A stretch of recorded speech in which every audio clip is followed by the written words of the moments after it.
chairperson of the commission, the last time we had an engagement relating human rights, it ended in a public altercation. I hope this will end well. So I specifically welcome her. Sure. And this time around, I come in good faith. That's why I want to begin with a very light note for her presence. And for the very first one, I'll ask you to allow her to respond to it so that I can continue. I would just wish to know, each of these pages is signed off. May I know whose signature that is? For that I can continue.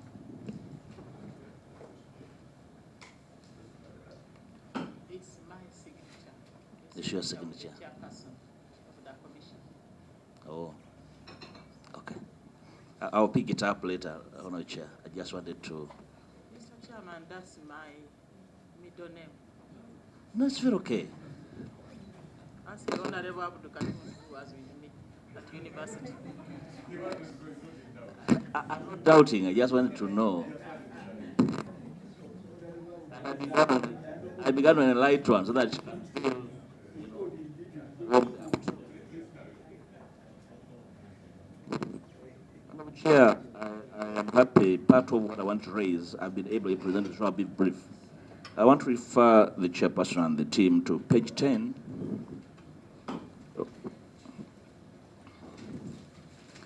Page 10 on table 7. On your radio talk shows, there's a list, an enumeration of radios where talk shows were held. And particular on the regionalization of these targeted talk shows. Page 10 has an area or a region called Central. I wish to know where it is located and where those radio stations so mentioned, which people were they targeting in the Central and in Masaka. They held talk shows on 4 said radio stations in Bukoma Nsimbi, Irwenge FM, and Sese FM. Right, Honorable Chair, I would like to know what informs the choice of these media houses, and does the Commission believe that they indeed reached the target people in choosing these particular radio stations, and whether they think the taxpayer got their money's worth in the kind of messages that were transmitted through these rather incognito stations. I'm sorry to use that, but because I do understand the interplay of communication in this region. 3, Chair, I would like to refer the chairperson and the team to page 23, no, page 14. Sorry, pardon. Page 13 and 14, table 9. Hitherto referred to by Honorable Basalirwa, but I'm particularly interested in the extension on page 14. Number of cases closed at investigation level. Case load at investigation level. I have scanned through the annexures. I thought we would have a list of those cases as part of accountability, because as leaders of our community peoples would be eager, because 266 cases mentioned or listed would not consume 5 pages, Honorable Chair. Do we have these cases anywhere? Because we want to know why I made that little banter in my preamble. It's because in my interaction, not personal, with the team, we're investigating the case of missing persons. And the Commission had erroneously made a conclusion that there are no missing persons. When we last met in the Speaker's office, albeit with an incomplete commission, there was commitment to further look into the case of the missing persons. Because without a list, is it safe, Honorable Chair, to conclude that the missing persons are part of the 266, whose cases were closed at investigation level, and therefore you would ask the chairperson to face the country and tell the country that those cases were closed? I really need to know. It's not a personal matter, but I would leave this place feeling safe.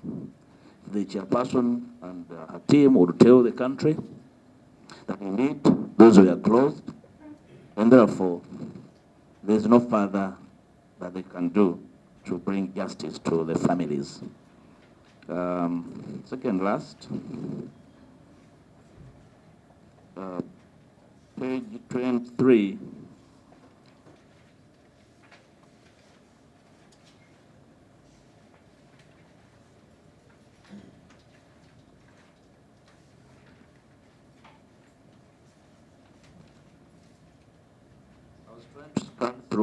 I was trying to come through the last work of the Commission as financial. This part of the work done building on page 23, was it in your work plan? I want to confirm whether it was in your work plan. Or there is a building reflection on page 23.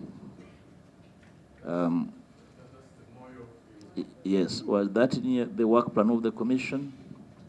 Because if it were, then it partly could explain why members are concerned as to the priorities of the Commission, that the Commission is investing in a motor,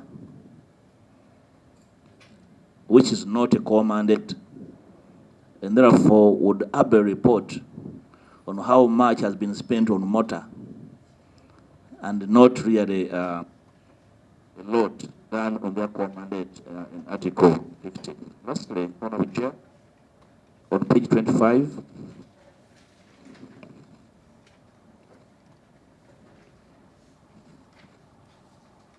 the Commission, I hope I'm referring to the right page. I'm trying to pick a table, Honourable Chair, where Commission shows the visitations to the detention facilities. Hope I missed the page, but the authors understand what I'm referring to. Exactly. You visited the military detentions. Did you enlist whether they are civilians in those detention facilities, military detention facilities? So, and when you visit, do you catalog the detainees and their particulars, the time they have spent in those detentions, and the cases for which they are under detention? In particular, did you establish whether they are civilians in those detention centers owned by the military? It would be interesting to know if you indeed found any. And very last, you have investigated violations across. And the world knows that most of the violations to the masses have been visited upon them by serving military officers. Have you opined anywhere or recommended the prosecution of any military officer?